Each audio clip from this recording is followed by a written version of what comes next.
Welcome to the Fantasy Footballers DFS and Betting Podcast with your hosts, Kyle Borganoni and Matthew Betz.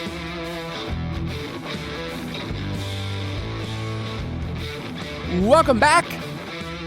It's Friday, August 29th here. Fantasy Footballers DFS and Betting Podcast. I'm your host, Kyle Borganoni, and I am joined, as always, by Matthew Could Not Be More Back Betz. It is here, man. This is crazy. This is the last one show per week, I should say, of the entire season, which means from this coming Tuesday through week 18, 2 shows a week, all the showdown slates, all the main slates. Dude, okay, so this is happening. A week from today, we'll be waking up post Eagles Cowboys. The Eagles, of course, we want to know. I mean, come on. Of course. And so I'm putting this out there. Somebody that listens to the show that's in the DFS Pass, that's in Discord, is going to ship a contest for Showdown. I'm putting good vibes out there, Kyle, for the people. And you said that 10% goes to us? That is in the fine print, yes. Yeah, we could not be more back. It made me think of that song, Boys Are Back in Town by Tin Lizzy. It's classic. It's one of those songs that I remember with my high school buds. Shout out to Ryan and John, who once went on a camping trip. We blasted that thing the whole way there. We were so back. Also, we were probably losers at the time. But man, the vibes were really, really high. Don't worry about the fact that we were complete losers at the time. We were back. Did they listen to the show? No, they couldn't give 2 farts. But who does? Sometimes my mom. And apparently my dentist. Shout out to Kyle's dentist. Dude, Dr. Kim is the man. It's a really good feeling when, by the way, I crushed it. I crushed the appointment. Just top-notch stuff. Yeah, I mean, he said everything looks really good. The gums look good. I could tell you've been flossing, which, feels really good knowing I haven't done it as much, but I did well apparently in the grading. But then, every single time, Dr. Kim, who's the man, we dap it up and then we talk fantasy because he listened to this podcast. He just drafted his team. I mean, it's just like, it's a good relationship to kind of talk through that stuff. We're close. Yeah, there's nothing better than being, in the chair for your dentist appointment. You can't talk, right? Because they're working on your teeth and your mouth's open. It's like, I was looking at Drake London in week 1 and 6,500 on DraftKings seems like a good value. What do you think there? And Kyle's just like, yeah, I like him a lot. Points per dollar, he's great. And I'm just, yeah. You did bring this up because I was telling you I went to the dentist and he listens to the show. And you're like, last week you basically disclosed all of your bowel movement schedule to him. So that's what he's thinking. You guys took your relationship to the whole another level after that show. It is a nice thing when you have people in those types of professions that are semi-regular, right? Like every 6 months or, those kind of things where it's like you have this connection. I'm like, I'm not just here for a dental appointment. I'm here to talk about fantasy football. It's cool, man. You gotta have. I used to have a guy at Kroger, my old grocery store, and man, he was my produce guy for years. We would talk fantasy football. That's great. What happened to Kroger? You don't want to go there anymore, or what? I moved. Oh, okay, that's fine. I just realized that I think I'm becoming my mom. My mom is that person that goes everywhere and makes friends. And I don't know. I guess people find me trustworthy. They want to talk to me. Yeah, that's fair. My wife always laughs because it'll be like if we go to any sporting event, no matter what, even if it's a fan of a team that we're not rooting for, if it's the other team, they'll still just sit down and sit right next to me and start talking, about whether it's baseball or football, whatever is happening in the game. They just start talking about it. She's like, "What is it with you?" And you just attract sports talk. Babe, it's the profession. This is what I do. But she always laughs because it's always the most random people too that sit down and talk to me, but nowhere else, only at sporting events. You're like, leave me alone. I'm vibing with the crew here. We're talking stuff. I'm like, we're buds. Not now, okay? We need Drew Sample to have less than 1.5 catches, and I'm stressed. This is a very special episode because we will be talking week 1 salary standouts, something that we do every single Tuesday episode. Coming up, but we wanted to get a head start for you. And on our website right now is the first look article of the main slate for DFS. We dropped that in the Discord earlier as like a little like, hey, we like you guys. You guys get first pick of the litter, and started the discussion that's already going on there in our DFS channels. But it's right around the corner. And on today's episode, Salary Standouts, we will talk about contest selection. So here are the contests that Betz and I play. We'll talk a little bit about some theory and late swap, something that can be a bit confusing. When should you swap? When should you not in a contest? So we'll talk about that. And then I figured we might as well get this out of the way because we teased this on another episode. But it's time to turn over the cards bets at the end of the best ball season and to sheepishly come forward and go like, I might get buried by this guy. So this isn't like a boasting. I'm not here at all saying like, look what I did. It's more of like, I'm scared that in best ball, these players could hurt me. All right, let's talk about it. Who are your guys? All right. So I noticed with quarterback, I'm pretty flat across the board. I think you are as well. Yeah. I know looks like you have Joe Burrow on here, and we've been lower from the very beginning on that. I'm like right at like, I think it was like 5.5%. So our cutoff was 5%. So I do have a little bit of Burrow, but like you and I are way underweight compared to the 8% that you would normally have. Yeah, this is something we talked about pretty much all summer where it's like, and it's crazy because normally ADP shifts a lot and obviously a ton of players are skyrocketing up, some are falling down. But like the constant that has been there all summer long has been 101 Jamar Chase, 2-3 turn, somewhere in there in the 2-3 turn, Chase Brown and or T Higgins. And then at the 4-5 turn, Joe Burrow. That's been the constant like all summer, which is kind of crazy that that's kind of the way it's been. But yeah, it's two parts. One, I think he's generally speaking, if he goes in that spot, we've talked about this, just overpriced for a pocket passer. I have seen the Bengals defense in the preseason. It has looked a lot like the Bengals defense of last year. So there are outcomes where this looks silly in hindsight, but he just, in my opinion, goes too close to the elite rushing quarterbacks that's a bet I'll make, and I'll feel good about it even if Burrow does have a great year. And it's not like I'm not taking Chase or T or those guys, so I'll still benefit if he does. It's just a pricing thing.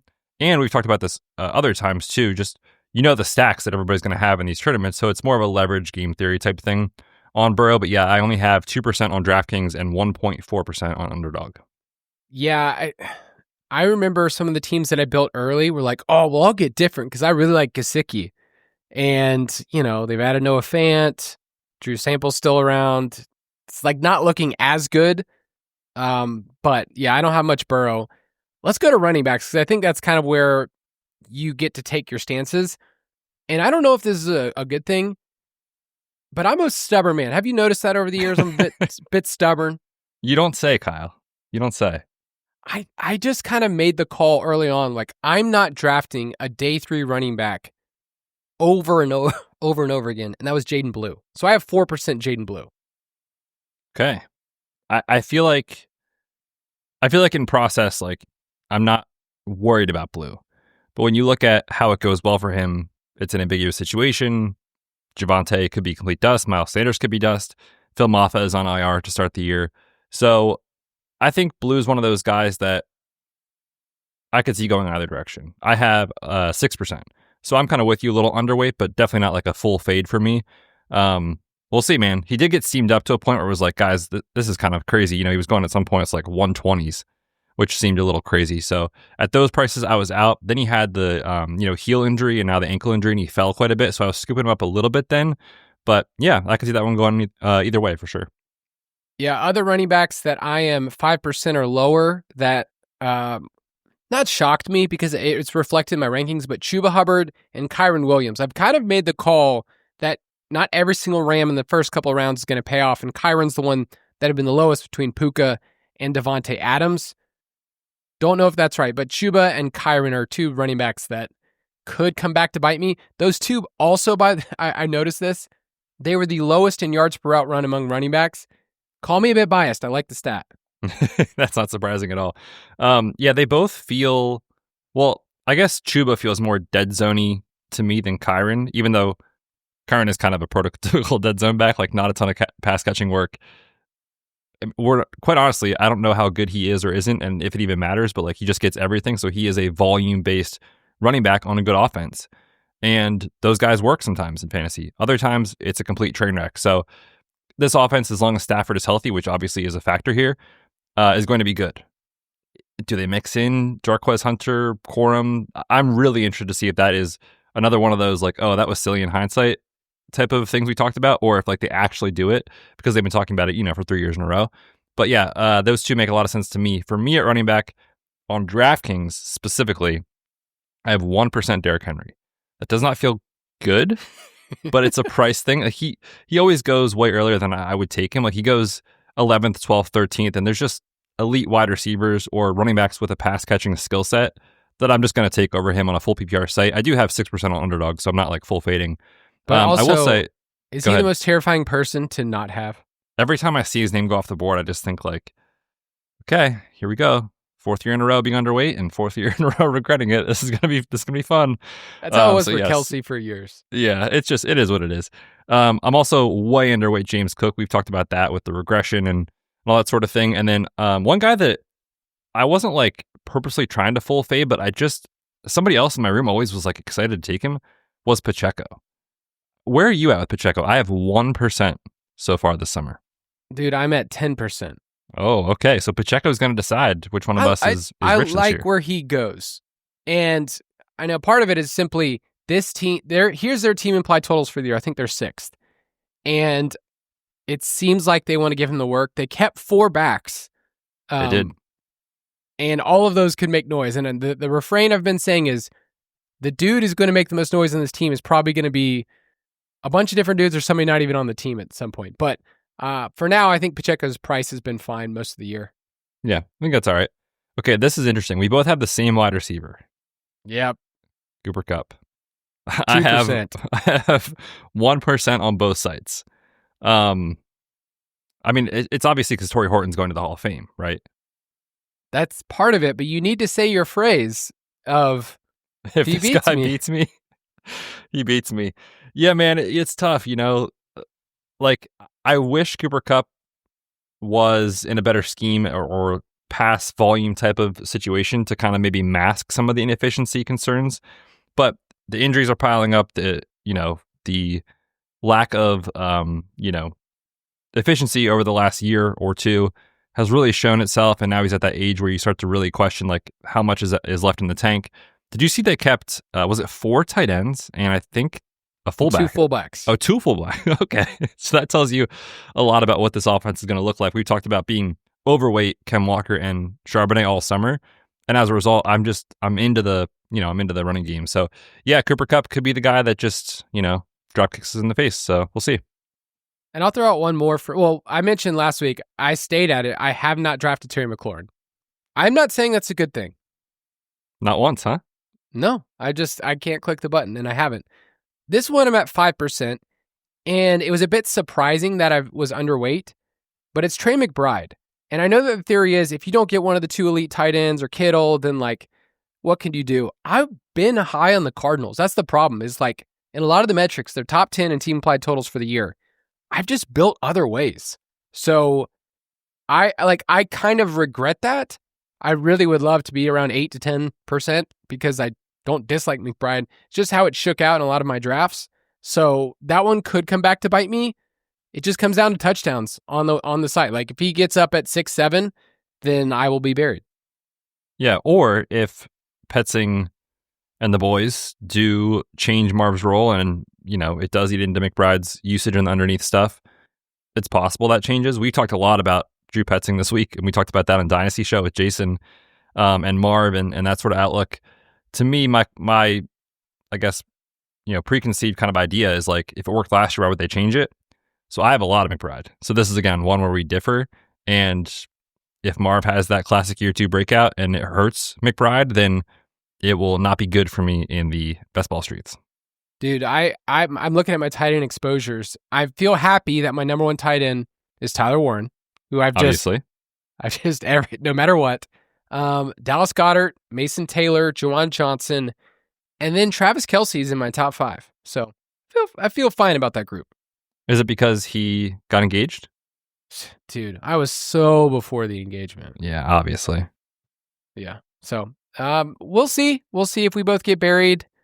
if, we're even talking about best ball anymore. If like next year they cancel it, like the guys come to us like, hey, your takes were so bad on the show.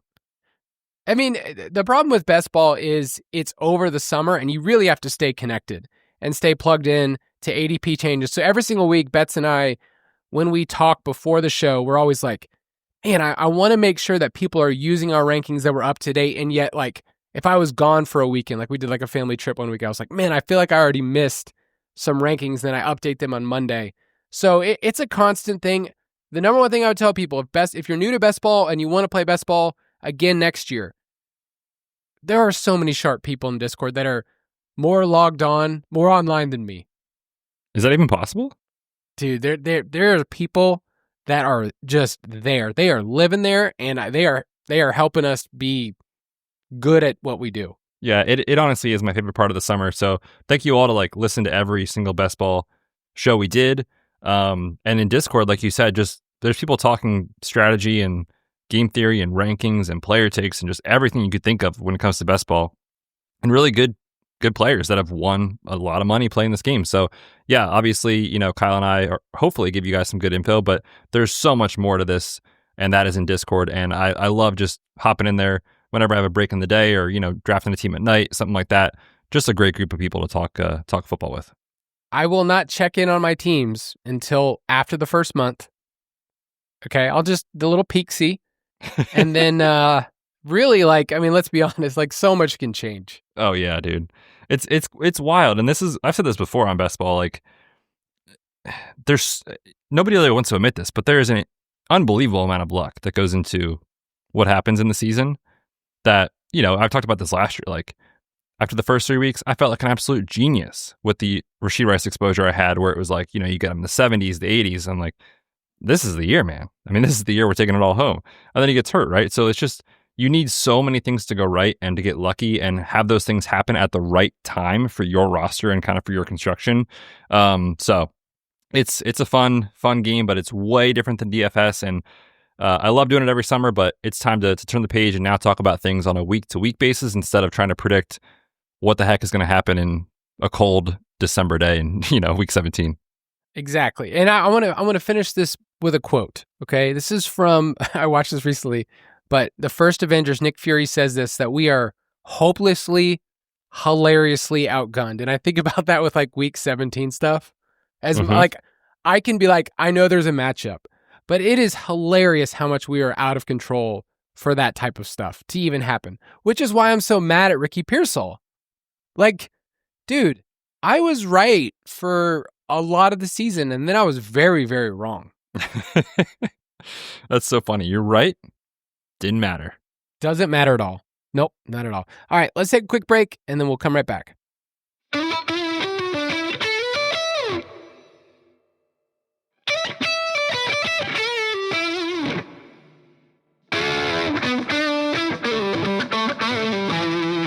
Salary standouts. Ooh, it's been a while since I've gotten to hit that drop. Every single Tuesday, what Betz and I normally do is we go through a kind of like first chance for us to look at the salaries and say, here's the guys that are standing out to us. Some cash game plays, maybe some cheap plays earlier in the week. Basically, we're trying to gather a pool of players. Next week, our Tuesday episode will be solely devoted to the showdown game between the Cowboys and the Eagles. So instead of, waiting a full week and you feeling behind, we wanted to get you this info a week in advance. So the article is up on the site. It's part of the DFS Pass. Every single player, their metrics, the total, the team implied total, the salary, the points per dollar for running backs, all that stuff. It's in there. So all we're going to do is go position by position. Now, keep in mind, we are talking about the main slate on DraftKings, which is the games that start at 1 o'clock Eastern time and the games that start around 4:25 Eastern time. That is the main slate traditionally on DraftKings, and that's what we talk about a lot on the show. There's so many other slates that you can play. We love them all, but this really hits the most amount of people. So at quarterback for week 1, which is wild that we're talking about this, of the DFS main slate, Jaden Daniels is the quarterback 1 in pricing, and yet Betz, he is only $7,000. To give you context, last year in week 1, we had 4 other quarterbacks that were above this price for week 1. So Jaden Daniels already looks like a good play. And historically, he's too cheap for what he does. Yeah, and it's a game that actually looks pretty interesting from a game total standpoint. 45.5 in that game against Russ and the Giants. So that was my first take when I looked at quarterback pricing, was like, okay, I wanted to come in here and find like a really fun value. And then I was like, wait a minute, these guys are all values. Like the entire quarterback pool is so cheap. So, and you think about like some of the guys not on the slate. Obviously, you get Jalen Hurts, who typically is priced up on that Thursday night game, Mahomes and Herbert on Friday, and then the Sunday night game, which, oh my goodness, it's going to be awesome. Bills, Ravens. So you don't get those two studs in Lamar and Josh Allen. So yeah, there's going to be a lot of ways to build on the slate because you can save a lot of money at quarterback with Jaden Daniels being, QB1 at just $7K. Yeah, and even Joe Burrow, I know we poo-pooed on earlier, but at 6,900 with the highest team implied total on the slate, I mean, that's a really good tag for what we'd usually get. Like, keep in mind, this is how it starts, and then over the coming weeks, we will be paying for stud quarterback $75 up to $8,000 on DK. Like, Lamar, those kind of guys, like that's what you're paying up for. So Jaden Daniels is kind of the stud. And then if I had to point out a couple of guys who are good points per dollar plays earlier in the week, Bo Nix at 6,300 at home against the Titans looks like a solid play. Jordan Love in the only game that's hovering around that 50-point mark, he's at 6,100. Drake May, I don't know if you've heard of him, Betz.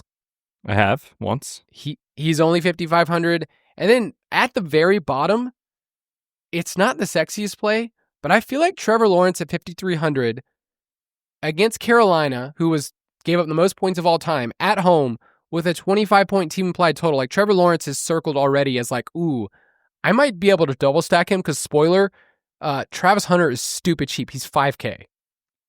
That's going to be a popular stack in week 1. And we're doing right now a sleeper chopped league with our staff and the ballers and a bunch of other guys. And I took Justin Fields thinking like, okay, we've been talking about his rushing ability all summer, all these things. And then I was like, oh no, they play the Pittsburgh Steelers with a total of 38.5. And so in the next round, I took Trevor Lawrence, and I am planning to start Trevor Lawrence in this game.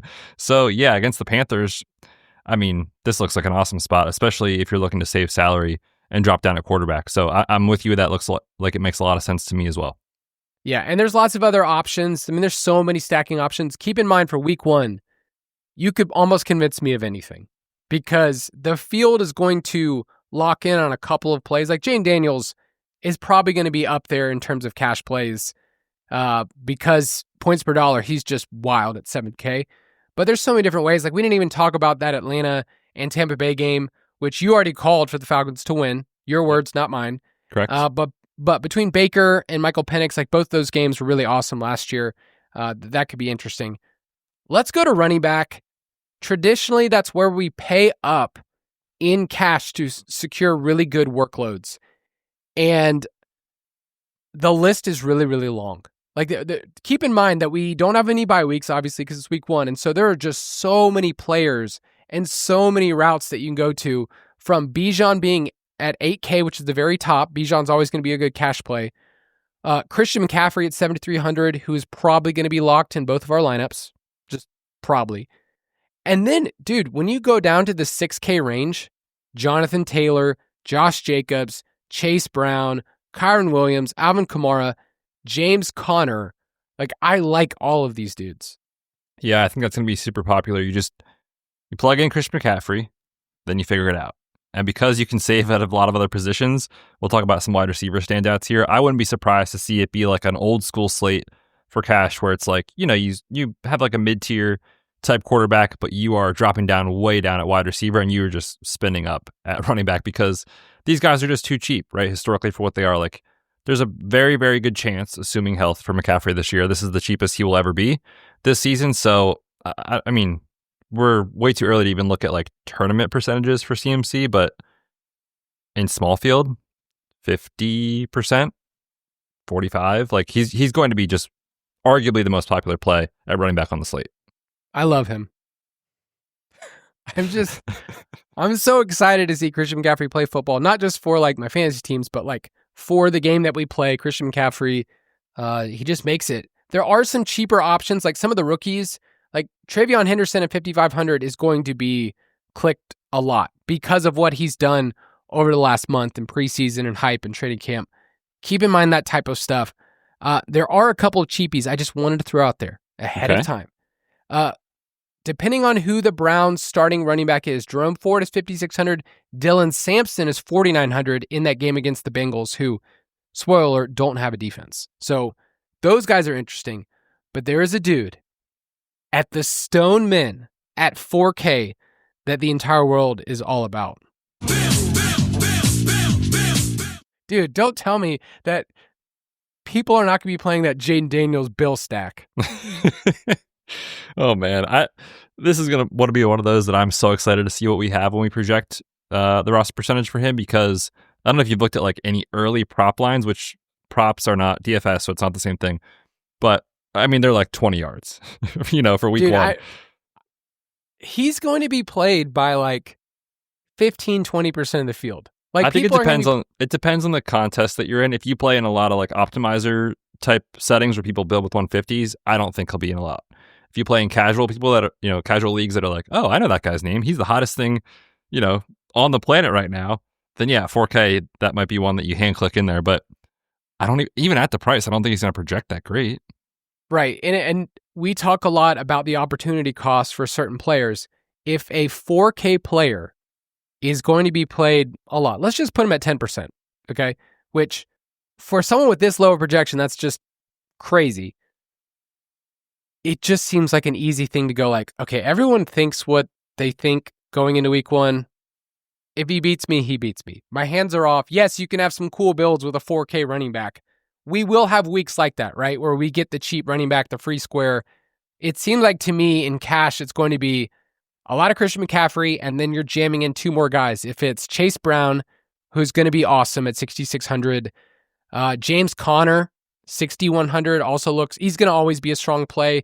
Alvin Kamara, Josh Jacobs. Like, I like a lot of these guys, and I know I'm going to get questions a week from now. Who should I go with? And I'm just going to be like, dude, there's like 7 guys here. Check back in next Friday. Ooh, nice. Yeah, I'll I'll totally have my mind made up by then. Mm-hmm, definitely. All right, speaking of not having my mind made up, holy crap, there's a ton of wide receivers, man.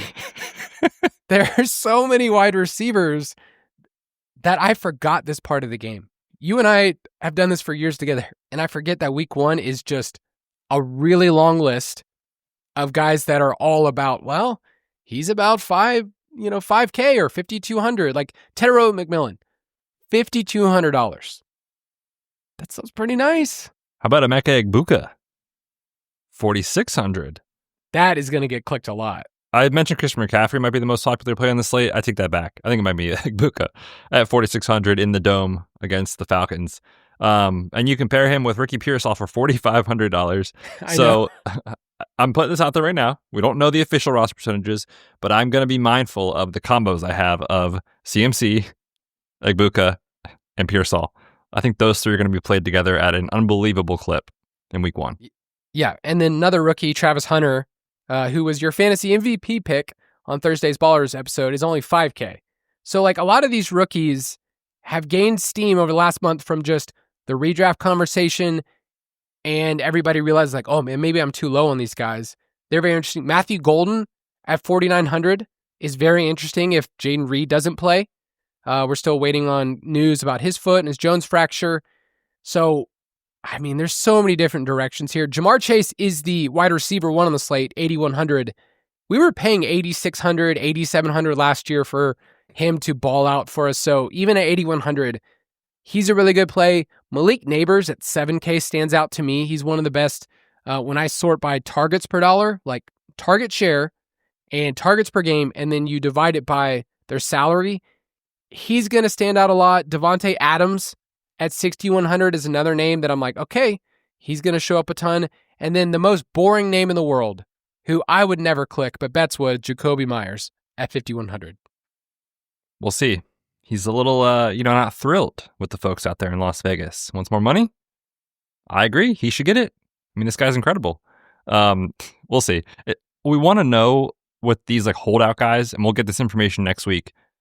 Are you practicing? Are you back at practice the week it matters? Because right now, as we record this, and we go into the weekend, it's going to be pretty much radio silence in the NFL until next week. So I'm like closely monitoring, and this is going to have a trickle-down effect for even like Brock Bowers' target share. And when you talk about Juwan Jennings at 4,900 and Ricky Pearsall's projection, like that's all going to matter. So yeah, we'll get this information soon, but there's just so many ways. Chris Olave is $5,100. Like you can literally build on this slate. Don't tell me that. However you want to, and it makes so much sense. And one thing I'm thinking about when I'm looking through these salaries, normally we recommend, optimal strategy when you think about historical DFS data is spending up close to your salary cap. You don't always have to spend every dollar, obviously, but like it's kind of not smart to leave a ton on the table when you talk about your salary.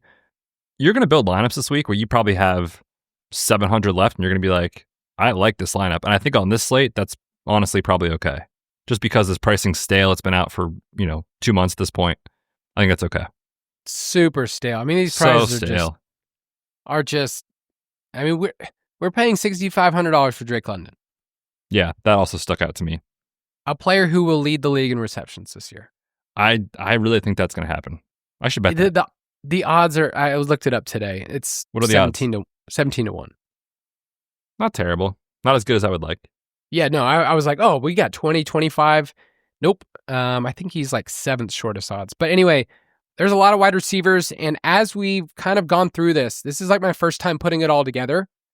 I feel like the builds are kind of coming to the front of like CMC, 3 running back builds, cheap wide receivers, pay up for Jane Daniels or Burrow. I don't know. It's already coming together. This is where the groupthink comes in. Yep, definitely. Okay. 2 cheapies I'll throw out there. Jalen Coker, $3,700, starting slot wide receiver for the Panthers. Kind of a fun play there. And then Nasty Boy, Torrey Horton, is only $3K, the Stone Min. Just throwing it out there. Just a vibes check or what? Yeah, I just wanted to more like have a chance to hit the drop and tell people whatever you can say the Stone Min, it's a really it's a big thing to say. It means something. Yeah. There's so many fun plays. I mean, am I going to lose money having too many plays? Yes, 100%. Okay. All right, let's move to tight end. Tight end. Considering how builds are already looking, there's not a ton of value here. I mean, you could punt the position, which we do say sometimes, but like this is the position where it's like, I don't like paying, $4,000 for a tight end that like could catch a touchdown. I like Tucker Kraft. I think you can stack him up with Jordan Love, but 4K isn't exactly like free in tight end world where you can pay up for the studs like Bowers, McBride, or Kittle are around 6K. In cash, that's a bit expensive. So I see Tyler Warren at 4,400. My heart loves it. I wish I could just punt the position though. So any initial takes on tight end? I don't love it for week 1. Well, the thing with this week, as you already mentioned, is like there's so many good cheap wide receiver plays. I honestly wouldn't fault anybody for spending up this week on one of the studs, whether you like Bowers or McBride or, Kittle. If Jennings isn't out there and you want to get some leverage on CMC, Kittle might make some sense. That's kind of my first thought. I'm with you though, like the middle 4K range. I guess people are going to get probably a little excited about Njoku when you look at Flacco and just chucking it against the Bengals. He probably will catch some steam. But otherwise, I agree with you. Like the 4K kind of feels trappy in some ways. Like I'd rather just go all the way down or spend up for one of the 3 studs. Trappy, as you said. That's what I said. Njoku, I can see people building a Bengals stack with an Njoku bring back. Does seem like it's going to fit really nicely. It is. When you get Flacco throwing the ball and no defense, it's going to project pretty nice. Points per dollar is going to look great. We'll see on some of the cheaper options if you want to go there. But I agree with you. Like if we're spinning down here, I always say this with tight ends at the top, think of them as a wide receiver. So Brock Bowers, who averaged 8.8 targets per game, take that, put that in your wide receiver pool, and then say, can I find any other wide receivers in this range that project to see the type of volume at 6,500 like Brock Bowers? And that's the way you're able to compare those two. Let's finish off with defense. We usually say this is the last thing that we put together in our cash lineup. We have a pool of around 3 to 5 defenses, and I honestly could care less about who it is. There are some interesting ones to me. Like, for instance, if you just want to play the Broncos at home against Cameron Ward, they're 7.5-point favorites. It's expensive, but $3,800 isn't crazy expensive for a defense that was number 1 in EPA per play last year. The points per dollar plays is going to be the Texans, who have a crazy awesome pass rush. They're only 2,500 against broken back Stafford. The Patriots at home, 3,100, are very, very interesting. And then you could punt. If you just want to punt and say, I'm playing the Giants or I'm playing the Browns at $2,300, fine by me. Yeah, the first one that stuck out to me, which means they'll probably be decently popular, is the Texans, just with the pass rush taking on Stafford, who's obviously not 100%. And they've had some shuffling going on the offensive line, too. Their left tackle has dealt with blood clots multiple times this offseason. I'm not sure if he's going to play or not, but you can already tell yourself a story where it's like they've got one of the best pass rushes in the league. Stafford isn't mobile anymore, and if he gets banged up, what happens? So it's pretty clear. I think they're going to be the popular punt option in week 1. Does it matter to you, and maybe this is just me galaxy braining, that the new offensive coordinator for the Texans, Nick Caley, who was the tight end coach and part of the offensive staff with the Rams for years, he knows that team, man. Does he is this finally where we say, like, hey, McVay, you're old now, man. You're old news. You think Kelly's just going to take his lunch money or what? I don't know. The Texans, man, that's just really cheap. We like the thing that we pay for with defense. We don't look at a ton of stats of defense because it's pretty random, but it's like, do you have a good pass rush? Okay. That changes things. And then when you look at the other parts of, EPA per rush, EPA per pass, like we start to look at that type of stuff. And the Texans are, I would say, a top 5 defense in the league. They were last year on a per play basis. I don't know. They just stand out to me as a good cash play. Yep, I agree with that. Okay. We will go through all of these every single week, our cash plays or cash write-ups, and then every single Saturday, the most important thing that Betz and I do is we put together an article called the DFS Best Plays, where we talk through, here's the rankings, here's the player pool that we're starting with in cash. So what we just did on a podcast was very vibes based. It was just, you and I just shooting the breeze. Vibes are high. Dude, the vibes are so high because I know what you're looking at right now. It's this conditionally formatted spreadsheet that I have for us. And you'll have one for us every week. Every single week. You got to admit, we've stepped up our game from when we first started to now you get these beautiful colors every single week. I mean, I didn't know how to play the game before these spreadsheets were here. I taught you how to become a man. I grew up thanks to Kyle's conditionally formatted spreadsheets in Excel. Yeah. All right, let's take a quick break, and then we'll talk about some contest selection and more GPP stuff.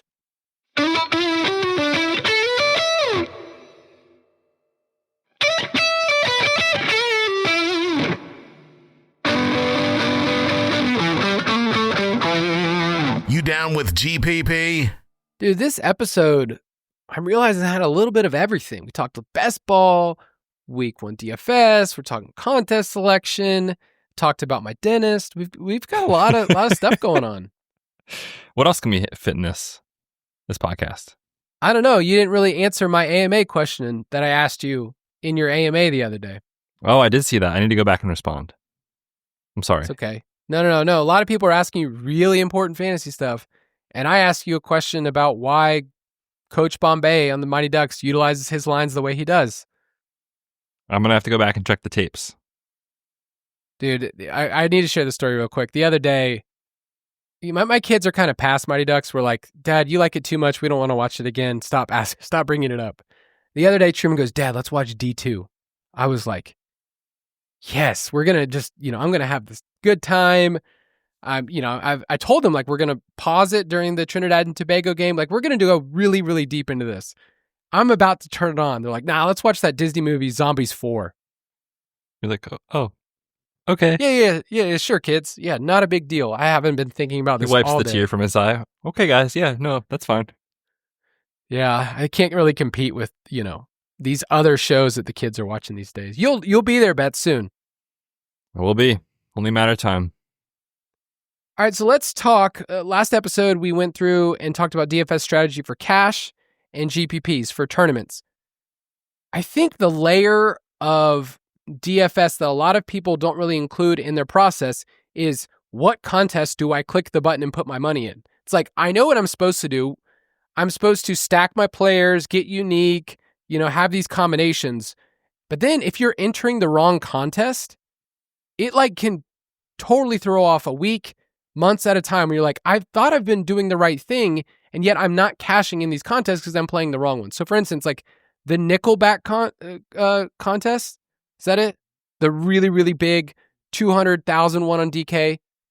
I forget what it's called. I know what you're referencing, but it costs a nickel to enter, and it's 150 max, right? There are some trap contests that when you look at them, you go, oh, I could do this. Look at the payout. Because notice that every single contest, DraftKings has been a sponsor before, so we like them, but they have the grand prize as the first thing in front of you. The entry and the grand prize is right there, the total prize pool. It's very alluring. And yet if you're entering the wrong contests, whether they're small field, large field, that don't fit your budget or your goals, that's not great. So the number one thing we say every single year, and we're going to reiterate it right now, is you have to identify your goals and your bankroll for DFS. So when you log in, you know what types of contests you can play, what you can handle, what your bankroll is for the week.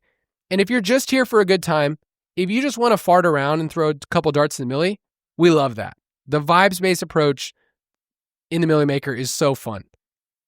Probably won't be great for a while, but talk to that, Betz, about goals and then contest selection before we get into specifics. Yeah, we talked about this a little bit last week when I mentioned, your lineups that you're building should be correct for the contest that you're playing. But before you even get to that part, you need to identify what type of DFS player are you? Like Kyle said, are you just showing up last minute, Saturday night, Sunday morning, you've had a crazy work week or whatever, and you haven't thought about DFS for 6 days in a row like us because we're sick, and you're just here for fun, and you want to throw a couple darts in these large field lottos and maybe win one of them at some point this year, but understand the most likely outcome is you're going to lose? That's cool. If you want to track your entries every week very closely, play higher stakes stuff, maybe smaller field, you're taking this super seriously, you're dialed in every week, then you're going to be way more conscious of the type of contest you're entering. And we're going to talk about these terms here in a second, looking at the payout structures. How much of the field is getting paid? Is it only the top 8%, 10%? Or is it 20%, 25%? Do I have a good chance of cashing? Is the rake low, meaning how much the sites are taking away from you? Those are things that experienced high-level DFS players really consider. And if that's not you as far as where you're at in your DFS life, that's okay. Not every person has to be the same, but I do think you need to be honest with yourself as far as what your goals are entering the season, and not just randomly enter whatever feels good on a Sunday morning, because that, to me, was where I used to start. That's what I used to do. I didn't have a plan. I just log in and be like, this seems fine today. We'll see what happens. And I was losing year over year over year, kind of on a weekly basis. We don't want that to happen to you guys. We want to make sure that your playing style matches what you actually want to do. And that's why we talk about cash so much too, to kind of sustain your bankroll a little bit as well. So yeah, just kind of sit down and think about that before the year starts, as far as what contests you trying to play. Are you an all or none type player? Do you want to sustain throughout the year? And that's the fun part about DFS is there's no right or wrong. It's just whatever you want to do this season. We should be looking for contests that have as little as rake as possible, but keep in mind that the sites, DraftKings, FanDuel, wherever you play, the lower dollar entry fees ones generally have a higher rake. And what we mean by that is when you start to get 12 to 15% of the money in the field is just taken by the website, then it's generally not a great contest, okay? 12% is kind of you'd like to be below that, if ideally, but it's not always going to happen. So for instance, I play in this tournament. It's not crazy to max this tournament because it's a 20 entry max, $3 entry. So $60 and you could have 20 entries in the 500K play action. That is always one of the ones at the top that you find if you're playing tournaments. The 500K play action on DraftKings sounds really good because the prize pool is over $500,000. The problem is there's almost 200,000 people in the tournament and the rake is 16% of the money. So not only is it an unbelievably hard contest to cash in, but you know that 16% of the money is already gone. And so those are the ones I have a table, which I will post later. Betz and I have done articles about contest selection. I do not even include that contest on a level 5 player. It's just it's a contest that I just pretty much stay away from. Yeah, and real quick, just before we move on with some of this stuff, the rake that you're referring to is basically how these companies make money. So they are charging a fee to everybody playing to say, simplistic answer here. Let's say it's 100 entrants and everybody, is doing $1. The prize pool total is $100. Now they say, we want some money because we're hosting this contest for you. We're going to take, let's make it up 10% of that. So automatically $10 is out of your prize pool if it's $1 for 100 entrants. And obviously there's thousands and thousands and thousands of other contests and different entry points. But DraftKings and FanDuel make their money in DFS by making sure they take some of the money off the top right away. And the lower dollar contests to enter, generally speaking, have a higher rake, which means there's less money to go around for us as players, which is why we try to make sure that we're rate conscious and try to play these lower rate contests. The tricky thing is, though, is that those are generally the higher dollar contests. You do have to have some sort of a bankroll to kind of balance that out. But just so you know, that's what we're referring to when we talk about rake. Yeah, and a lot of these contests, the way that they do pay out is that they're very, very top heavy. So when you click on the contest, you see the big prize pool. So for the play action one, it's $500,000 is what it's traditionally been. 25% of the field gets paid. That sounds like, okay, well, a quarter, if I'm just in the top quarter, I'm great. The problem is 10% of the prize pool goes to first.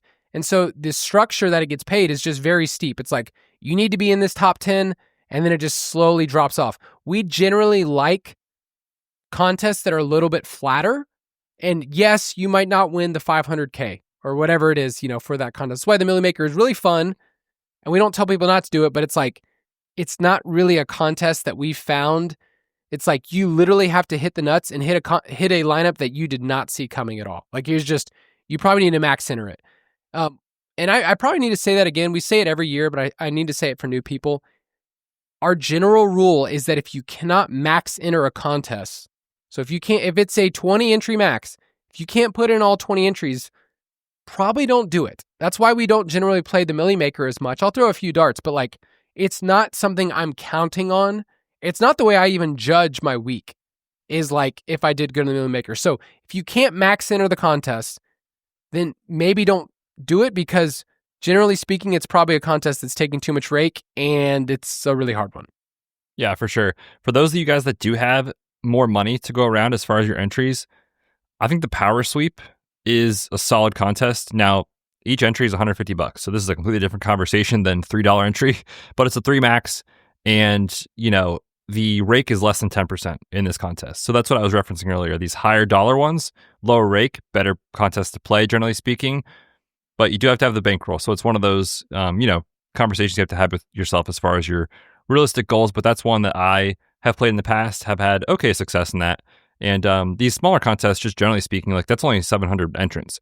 You don't have to have an incredible lineup. You have to have a very good lineup, but you don't have to have the same lineup to win the play action or the Millie, obviously, in that type of contest. The Millie for week 1 is enticing because it's only $5. And they do that on purpose. What's $5? They do that on purpose. We went through the salaries. As I go through that every single year, I'm reminded this is really hard in week 1. Yeah, really hard. Especially because there's so many different avenues you can go to. So one of the things we'll have posted in Discord and on the website is a little chart that Betz and I came up with of just, here are the small field tournaments that we like, and here's the large field ones.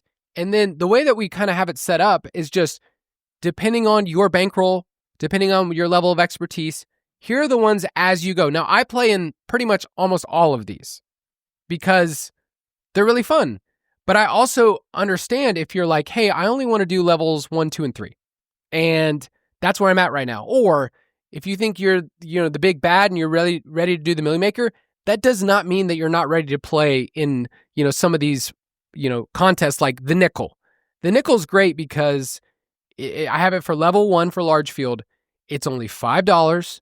There's only a 3 entry max. So it's just $15. You can, if you're a young player, you can still play against the big boys, and it's not a crazy amount of your bankroll. So if you're trying to figure out what your weekly bankroll is and you're saying, hey, I only want to put $50 this week towards tournaments, this is a good contest to max out in. It's only $15, and you can kind of get the feel of how I'm working with this. There's other ones as you move down that are 20 entry max, like the first down. It's only $1. You're only putting in $20 total, and you can start to work with a little bit more and figure out how to do your lineups. And hey, if I have 20 entries, how do I do this a little differently? So I will post this online, but like as you move forward as a player, as your bankroll does or your confidence level, there are different contests we recommend, but don't feel like you have to get all of them. This is the one that I play every single week for the last 6-7 years. I'm pretty sure you do too. It's the Engage 8. It's an $8 contest, and there's a 3-entry max. I have it at level 2, but I play that contest every single week because it's $24, and my bankroll can handle it, and there's still lots of good players in there. Agreed. Yeah, I play that one quite often. As far as single entry for larger field, I really like the blind side. It's $27. It's usually like a few thousand people. I haven't looked for week 1, but usually it's somewhere in like the 2,000-ish range. But yeah, that's single entry, so it's a different strategy than using an optimizer or something. But that one I think is pretty decent as well, as far as the larger field single entry contest. Okay, so I said I quoted it wrong earlier. Nickelback. It's actually called the Singleback. You combine the two. I did. It sounds really great because it's a 3 max. It's only $1 buy-in. So you're like, oh, it's $3. What? No big deal. The rake is 19%. So they are just taking that, 24,000 entries. They're just taking the money from you. So all of the ones like that is really where DK and other places make their money, and good for them because most people will never read or figure out the rake. No, of course not. Why would you? We're just here to log in and win $1 million, Kyle. Come on. Yeah, so those are some of the large field ones that Betz and I talk about. The small field ones, which I know is, something you've talked about a lot.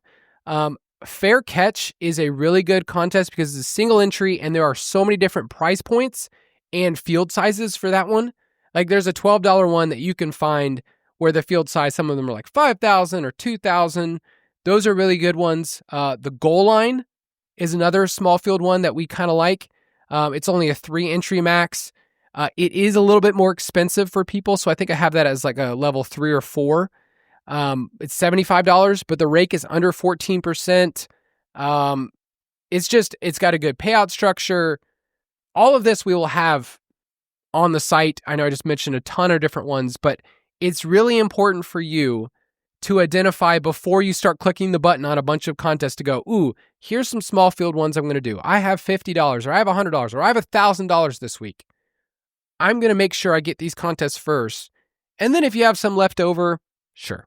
Like, have fun, throw some money in the Millie Maker week 1. That's fine. But you need to pick the right contests. Yeah, that's such an important part of being a good DFS player. And unfortunately, just because of kind of the way content creation is generally with our podcast, other shows, whatever, nobody really talks about it. They just talk about the plays and, roster percentages and stuff like that. But again, this is like the first thing you have to do to become a successful DFS player is identify what kind of player you are and therefore what kind of contest you want to play. All right, before we end this episode, we are going to spend a little time talking about late swap, which if you are new, you maybe have seen this in our Discord or seen it online. You're like, hey, what is that? What does that mean? We've gotten a couple questions recently about it. So we wanted to make sure before we get into week 1, we explain late swap. So if you need to come back to this episode, you can definitely remember it. So Betz, why don't you first start off by defining what late swap is for DFS, which it can work for cash, it can work for tournaments. Yeah, I mean, it basically is what the name implies, right? So you're able to swap your players at any point in the contest, as long as it's active, obviously, if the player has not already played their game. So if we're looking at kind of the usual breakdown on a main slate, there's a certain number of games in the early window as far as like the 1 o'clock games on the East Coast. There's a certain number of games at the 4:05, 4:25 kickoff window, which we often call the late window. At 1 o'clock, every player that's in there is locked. You can't change them in your lineup. You can't adjust them. You can't do anything. But even though the contest is live and the contest is locked, if you have players in the late window that have not played their game yet, you can change them at any point before their kickoff. And when you think about late swap, basically you're trying to identify what information you have in the early slate that helps you give clues to what you should do later on. And I kind of went through an example of this for week 1, and I made these roster percentages up, so these are not actual things, but I put together this lineup just really quick before the show, and I kind of liked it. It was a Tampa-Atlanta stack with Baker at quarterback, Christian McCaffrey, Bijan Robinson, Egbuka, Mike Evans, Drake London at tight end, punted with Theo Johnson, Ricky Pearsall on the flex, and the Texans defense. and I'm making this up, but I'm saying, let's say, CMC is like 31% in week 1, and Ricky Pearsall is 35%, and the Houston Texans are 17%. Those are my like very popular late window plays in this lineup. If my lineup is off to a bad start, if Baker's bad and it's not London that you needed or Bijan, it's Kyle Pitts or whatever. Like if your lineup is behind and you know that your lineup is not doing well in the 1 p.m. window, instead of saying, oh, well, we'll get him next week, no big deal, you have a chance to change the popular plays in your lineup. The Ricky Pearsalls, the Christian McCaffreys that you know are going to be popular. And one example I found just kind of clicking around, looking at the late window, is shifting to Josh Jacobs. Let's say Josh Jacobs is 9% that week.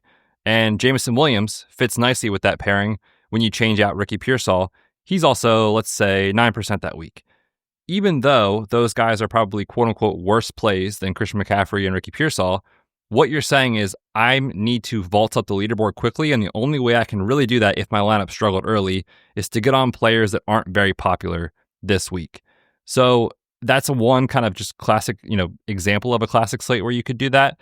The tricky thing is it's always a gray answer. Like, should I late swap or should I not? Because sometimes you're going to think that you should, and you do, and then you regret it. There's going to be other times. Worst feeling. It is the worst feeling. There's going to be other times where you're like, I feel like maybe I should hold here, and then the chalk fails in the late slate, and you wish you had done it. But the bottom line is like, if your team is not performing well, and you kind of have a pretty good idea, like this is not the week I'm going to ship this thing, you can still get a min cash, which that's not going to put you online and get you all these commercials with the huge check. But it's better than just saying like, oh well, we lost, like so what. We want to recoup some of our money if we can. So that's how I use late swap most likely. In tournaments, you can also use it in cash too. Like if you're behind in a head-to-head or in 50-50s and for whatever reason your lineup is just not working well in the early window, even though we told you to play McCaffrey and he's a great play, everybody else is going to have him. So even if he does go off, you're not going to climb the leaderboard anyway. So that's an example for week 1. To look at that. Hopefully that made sense. I'm happy to answer more questions in Discord, but we get that question every single year, like, what is late swap? How do I do it? Hopefully that helped a little bit. Yeah, and it might be hard. It's hard to explain roster percentages if you've never played before, but let's say you're playing in a tournament or a cash, format. There's 100 people. Well, Betz said he used the number 31%. Okay, if 31% of the field is playing Christian McCaffrey, and in cash, it might be 50 or 60%, and you are behind the cash line, so you are not actually hitting that line. What happens is you get Christian McCaffrey, and everybody else who has him, who's either ahead of you, barely, or really far ahead of you, has McCaffrey too. You just can't move up that far. It is a terrible feeling in the late games when you have a player who you know is good and you're like, well, everybody else is doing this too. We have projections for tournaments for roster percentages. So we think Christian McCaffrey is going to be played by this much of the field.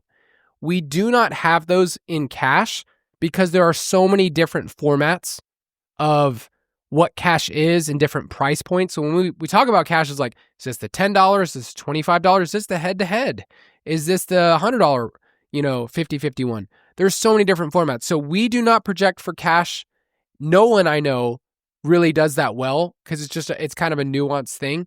The general rule of thumb, I will throw this out there, is that whatever I see in our optimizer for really popular plays, I usually at least put it at 1.5 times that amount.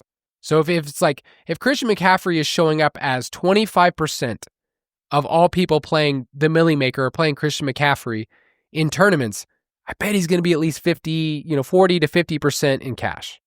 Yep. That's a good rule of thumb for sure. Yeah. And the last thing I'll say is like so much of this is so nuanced when Betz and I are talking about roster percentages and, we might have this player projected for a certain amount. It's like, maybe it's off by 5%. Maybe it's off by 10%. It's really hard to guess what we think people might do. We have it based on historical numbers. There's also a little bit of feel that sometimes we'll go back and bump up the numbers. Like, man, I feel like Agbuka is getting bumped a little bit more. Yes, he's 4,600, but the optimizer doesn't understand that Agbuka is a big deal in fantasy world. Like, there's stuff like that like people won't understand. But Agbuka is going to be one of those guys, 4,600, in a really good game that is going to get boosted up a ton, and I can't really argue against it. of like, is he a good play or a bad play? It's like, he might just, like, if he's 4,600 and let's say he goes for 15 points, okay? Like, that's over 3xing his salary. We would say that's a really good play. Do you need him in a tournament? I don't know. There's lots of other dudes at 4,600. Yeah. 15 at that price in a tournament would not feel great. Yeah, but like right next to him is Josh Downs, who seems like a pretty good safe play. Right above him, Matthew Golden, who will not get clicked as much as Ibuka. Oh, sounds like Matthew Golden week 1 in a tournament, Kyle. Is that what we're talking about here? Dude, he sounds like I don't get to say this phrase all the time. The PPP. Oh, the price point pivot. There it is. The first one of the year. Gosh, I need a little. Feels really good to say that. Yep, week 1 is just around the corner. Betz, sign us off. Dude, Labor Day weekend is here, everybody. This is your last chance. Get outside, mow your lawn, get your stuff done because football is back. We're back next Tuesday to preview Eagles, Cowboys, talk showdown strategy, talk about the showdown slate. And then we're back next Friday. Week 1, main slate is here. We'll see you then. Have a great weekend.